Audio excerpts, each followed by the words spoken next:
ابو جہل کو لے لیں. دماغ میں شک تھا، حالانکہ حضور میں کوئی شک نہیں. ایک دن آگے کہنے لگا کہ بتائیے میری مٹھی میں کیا ہے. تو نبی پاک صلی اللہ تعالی علیہ وسلم نے فرمایا اگر میں نے بتا دیا، کہنے لگا اگر آپ نے بتا دیا تو میں کلمہ پڑھ لوں گا. حضور نے فرمایا میں نے بتا دینا ہے پر تو نے کوئی نہیں پڑھنا، میں بتا دینا ہے. کہ بتائیے. تو حضور نے فرمایا چل سودا کر لیتے ہیں، اگر جو تیری مٹھی میں ہے وہی بتا دے پھر تیرا کیا خیال ہے. تو نبی پاک صلی اللہ تعالی علیہ وسلم نے کہا کیا بھائی ابو جہل کی مٹھی میں؟ تو اس کی مٹھی میں کنکر تھے، کنکروں نے کلمہ پڑھنا شروع کر دیا. جب کنکروں نے کلمہ پڑھا، پتھر تھے وہ، انہوں نے کلمہ پڑھا. ابو جہل نے وہ کنکر زمین پہ پھینکے، کہنے لگا اوہو تیرا جادو تو پتھروں پہاڑوں پہ بھی چلتا ہے. اب جملہ کہنے لگا ہوں سمجھ لینا.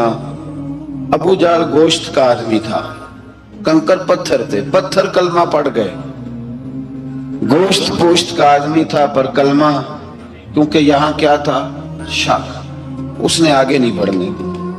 گوشت پوشت کا شخص ہو کے پتھروں سے آگے نکل نبی پاک صلی اللہ علیہ وسلم کی خدمت میں آیا.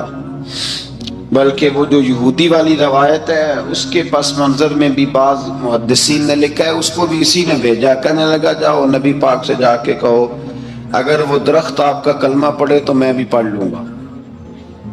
درخت، اب درخت ہوتے تو جاندار ہیں پر کلمے تو کوئی نہیں نہ پڑھتے. درخت سے بھی تو انسانوں سے کلمہ پڑھنے کی بات، اگر درخت پڑھے تو میں پڑھ لوں گا. نبی پاک صلی اللہ علیہ وسلم دور بیٹھے تھے، درخت دور تھا. اور امام سیوطی علیہ رحمہ نے لکھا ہے درخت بھی کیکر کا تھا.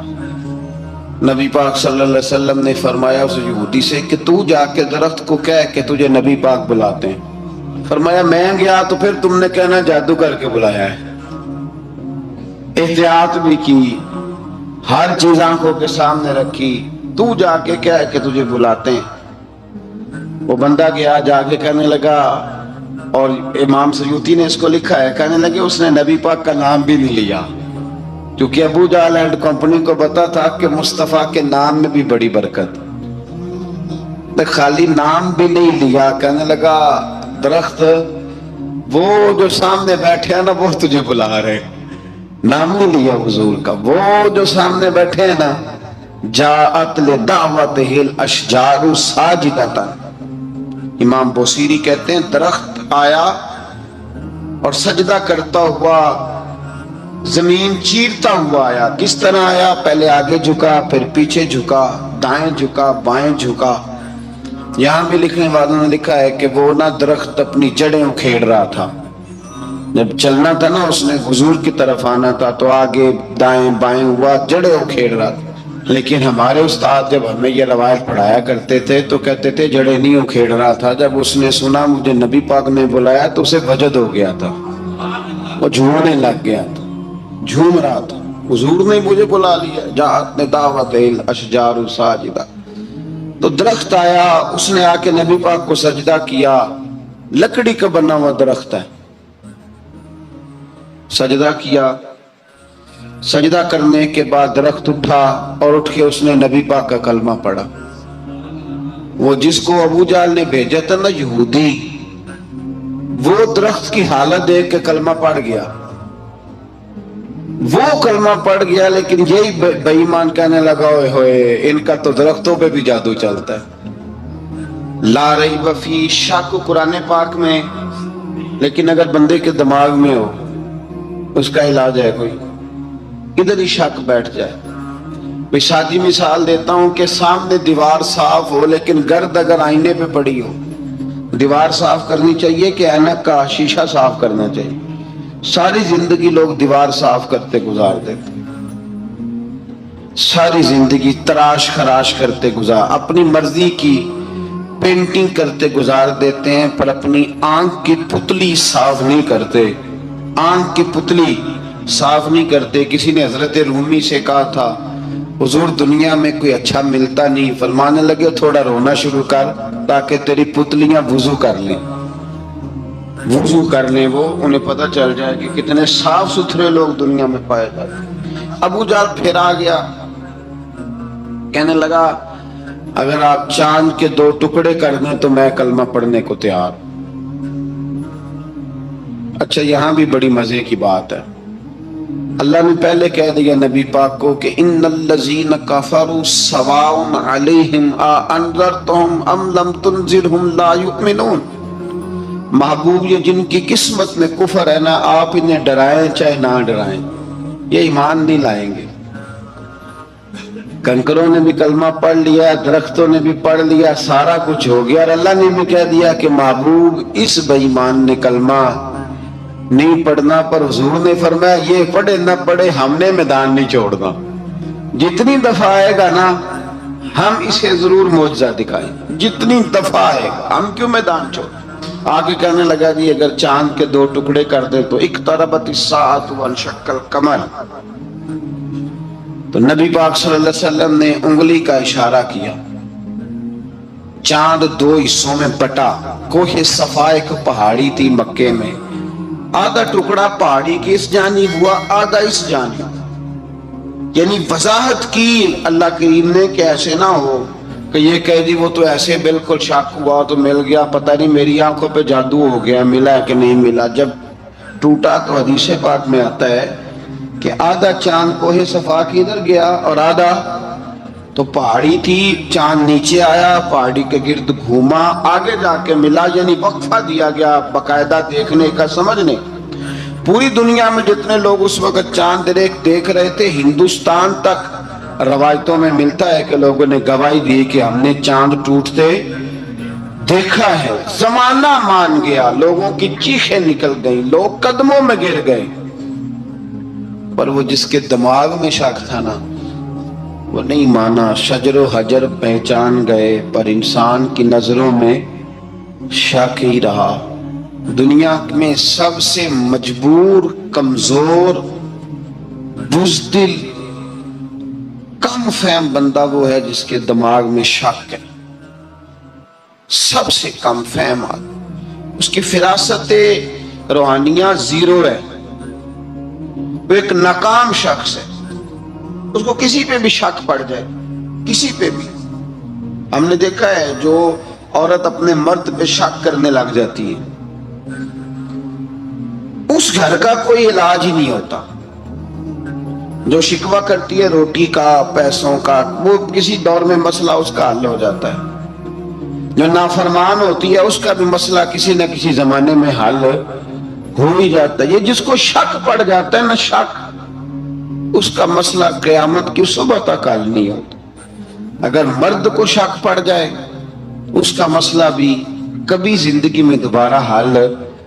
یاد رکھیں یہ جو شکوک و شبہات ہے نا، قرآن پورا شکوک و شبہات کا ازالہ کرتا ہے. کافر کے سوال کا جواب دیتا ہے، منافق کے سوال کا جواب دیتا ہے. قرآن مجید ہر ایک کی تسلی کراتا ہے، لیکن شروع میں بتا دیا کہ لا ریب فی، شک والی گنجائش اس میں. لوگ آج تک شک کر رہے ہیں کہ اللہ کا کلام ہے کہ نہیں، آج تک لوگ کہیں. تو میرے بھائی شکوک والی زندگی کمزور ہوتی ہے. شکوک والی عقل مند لوگوں کی زندگی کمزور زندگی. صحابہ کرام عمل والے لوگ تھے، وہ بحثوں میں الجھے رہتے تو عمل نہ کر پاتے. ہمارے یہاں نا بحث ہوتی ہے جس مسئلے کا کوئی تعلق ہی نہیں، الجھنوں سے نکل آئیں. عمل کا رستہ، بحث جو ہوتی ہے یہ عمل کا رستہ روکتی ہے. عقل مند نہ بنے، فرما بردار بنے. میرے بھائی شکوک و شبہات والی جو لائف ہے، لیکن نا انبیاء کرام علیہ السلام کے بارے میں شکوک و شبہات ہیں، اولیاء عظام کے بارے میں. اب ایک نیا شک پیدا ہو گیا ہے کہ فیض ملتا ہے کہ نہیں ملتا. ہم نے فلانے ولی کو دیکھا نہیں، ساری زندگی اس کا نام لیا، فیض ملے گا کہ نہیں. غوث پاک کو دیکھا نہیں، ساری زندگی قادری کہلایا، فیض ملے گا کہ نہیں. خواجہ اجمیر کو دیکھا نہیں، چشتی کہلائے، فیض ملا کہ نہیں. صابر پیا کو دیکھا نہیں، صابری کہلائے، فیض ملا کہ نہیں. او خدا کے بندے، فیض وہ چیز ہے جو نظر نہیں آتی پر محسوس سب سے زیادہ ہوتی ہے. ملے تو حضرت اویس کرنے بھی نہیں تھے نبی پاک سے، وہ بھی نہیں ملے تھے، ملاقات تو ان کی بھی نہیں ہوئی تھی. کیا کہو گے؟ ملاقات نہیں ہوئی لیکن فیوز و برکات کا یہ عالم ہے کہ میرے محبوب نے فرمایا وہ دعا کرے گا تو اللہ میری امت کی بخشش فرمائے گا۔ تو آپ ہمارے صوفیاء میں ایک سلسلہ اویسیہ ہے، سلسلہ اویسیہ میں اکثر ملاقات نہیں ہوتی، اکثر نہیں ملاقات ہوتی بغیر دیکھیں نا، آپ جب کسی کا نام جپتے ہیں، جب کسی کا نام لیتے ہیں، جب اسی کا ذکر کرتے ہیں، جب اسی کے تذکرے میں رہتے ہیں، تو اللہ تبارک و تعالیٰ کے یہ جو کامل لوگ ہوتے ہیں یہ متوجہ ہو جاتے ہیں، ان کی توجہ ہوتی ہے۔ اور خود سرکار نے فرمایا دو آپس میں محبت کرنے والے، ایک مشرق میں ایک مغرب میں، قیامت کے دن اللہ دونوں کو جنت میں اکٹھا فرما دے گا۔ یہ کیا بات ہوئی کہ ہر بات میں شک کرنا کہ جی وہ فلانے سے ملاقات ہی نہیں ہوئی؟ تو کس طرح بھئی، ملاقات ایک الگ چیز کا نام ہے، ملاقات ایک الگ شے کا نام ہے، اور فیوز و برکات ایک اللہ سے ملاقات ہوئی ہے، رزق دیتا ہے کہ نہیں، زندگی دیتا ہے، ساری چیزیں دیتا ہے، تو ملاقات تو کوئی نہیں کرتا۔ تو اس لیے ہر چیز کو ٹھیک ہے، وہ جو جگہ جس جگہ پہ جو بات ہے اس کو وہاں رہنا چاہیے، لیکن یہ شکوک ہیں ان سے باہر نکلیں، ان سے باہر آئیں۔ اولیاء اللہ کا جو فیضان ہے، ان کی جو محبت ہے، ان کے جو طریق، حضرت سلیمان بن بشار رحمت اللہ علیہ بزرگ گزرے ہیں، وہ کہتے ہیں میرے پاس، میں بڑا خوبصورت تھا جوانی میں، دین کی تھوڑی سی خدمت کرتا تھا، تو ایک عورت آ گئی، اس عورت نے میرے ساتھ کچھ مجھ سے مانگا، مطالبہ کیا، تو میں نے کہا کوئی بھکارن ہے۔ میں نے جب اس نے نقاب اوڑھا ہوا تھا، جب میں نے اس کی طرف پیسے دینے کے لیے، خیرات دینے کے لیے کوئی چیز بڑھائی، تو اس نے چہرے سے کپڑا ہٹایا، میں نے نظر جھکا لی، کہنے لگی سلیمان میرا رنگ روپ تو دیکھ، میں کتنی خوبصورت ہوں، میں تیری محبت میں گرفتار ہو گئی، خدا را میں اپنے آپ کو تیرے حوالے کرتی ہوں۔ آپ فرماتے ہیں جب اس کے نیت اور ارادے میں اور لفظوں میں نے فطور دیکھا، تو میں استغفر اللہ پڑھتا وہاں سے بھاگ گیا، اتنا دوڑا کہ میں بصرہ سے باہر نکل گیا، شہر سے ہی باہر آ گیا، عورت سے دوڑ رہا ہے، مرد، نوجوان، خوبصورت۔ فرماتے ہیں عشاء کی اذانیں ہو رہی تھی، نماز پڑھ کے میں مسجد میں سو گیا، تو مجھے حضرت یوسف علیہ السلام کا دیدار ہوا۔ جناب یوسف کہتے ہیں میں حضور کا غلام اور غلاموں کا غلام اور صدیوں بعد کا غلام، تو جناب یوسف علیہ السلام میری خواب میں آئے اور کہنے لگے اٹھ جوان میرے سینے سے لگ، یار تو نے تو نبی پاک کا امتی ہو کے وہ کام کیا ہے جو میں نے نبی ہو کے کیا تھا، اب کام حضرت یوسف والا کیا تھا نا، تو صدیوں اور سالوں اور مہینوں کا فاصلہ بن سکا، تو وہ آ گئے۔ مسئلہ یہ ہے کہ شکوک و شبہات والی زندگی نقصان دیتی ہے۔ حضرت ہمارے سلسلہ مقدسہ میں ایک سلسلہ علویہ ہے جو اعلیٰ حضرت فاضل بریلوی کو حاصل تھا، شاہ عبدالعزیز صاحب محدث دہلوی رحمت اللہ تعالیٰ علیہ نے بڑا لکھا مولا علی کی شان پہ، حضرت علی پہ کلام، ان کا ذکر، ان کے تذکرے اس قدر فنا ہو گئے کہ ہر وقت ذکر علی کرتے۔ فرماتے ہیں مجھے خواب میں حضرت علی کا دیدار ہوا، انہوں نے مجھے بیعت فرمایا اور مجھے اپنے سلسلہ مبارکہ میں اجازت دی۔ تو شاہ صاحب رحمت اللہ علیہ فرمایا کرتے تھے کہ میں نے بہت کم لوگ ہیں جن کو پھر ان میں بیعت فرمایا جاتا ہے، تھوڑے چند لوگ، اور ان کو سلسلہ مبارکہ میں اس میں چند لوگ ہیں۔ اعلیٰ حضرت کے بعد شاہ علیہ رسول ہے، شاہ علیہ رسول کے بعد شاہ عبدالعزیز محدث دہلوی، وہ ڈائریکٹ مولا علی شیر خدا سے بیعت۔ تو مطلب یہ ہے کہ کام شکوک و شبہات سے نکلیں۔ قرآن نے کہا لا ریب فی، قرآن میں شک، البتہ وَإِن كُنتُمْ فِي رَيْبٍ مِّمَّا نَزَّلْنَا عَلَىٰ عَبْدِنَا، بندے کچھ شک کرتے ہیں، اگر انہیں شک ہو تو وہ اس طرح کریں کہ فَأْتُوا بِسُورَةٍ مِّن مِّثْلِهِ، پھر اس کی مثل ایک صورت لے کے آئیں، اور وَادْعُوا شُهَدَاءَكُم مِّن دُونِ اللَّهِ إِن كُنتُمْ صَادِقِينَ، سارے بے شک اپنے حمایتی بلا لیں اگر وہ سچیں۔ شک والی دنیا سے باہر نکل آئیں، حقیقت والی دنیا کو قبول کریں۔ شکوک و شبہات کا ازالہ نہیں ہوتا، شک دوسرے شک کو جنم دیتا ہے، نقص دوسرے نقص کو جنم دیتا ہے، غلطی دوسری غلطی کو جنم دیتی ہے۔ اور انسان جب تک شکوک، میں نے آپ کو کہہ دیا کہ ہر گھر بس سکتا ہے، ہر گھر ہر عورت کے صحیح ہونے کی امید ہوتی ہے، پر جس بیوی کو اپنے خاوند کے کردار پہ شک ہو وہ بیوی کبھی مطمئن نہیں ہوتی۔ ہر گھر بس جاتا ہے، لیکن جس خاوند کو اپنے بیوی کے کردار پہ شک ہو جائے اس کا کبھی اس کے ساتھ سلوک مخلصانہ، شکوک والی زندگی بیماروں کی زندگی ہے۔ شکوک والی زندگی بیماروں کی زندگی، کمزوروں کی زندگی، بزدلوں کی زندگی۔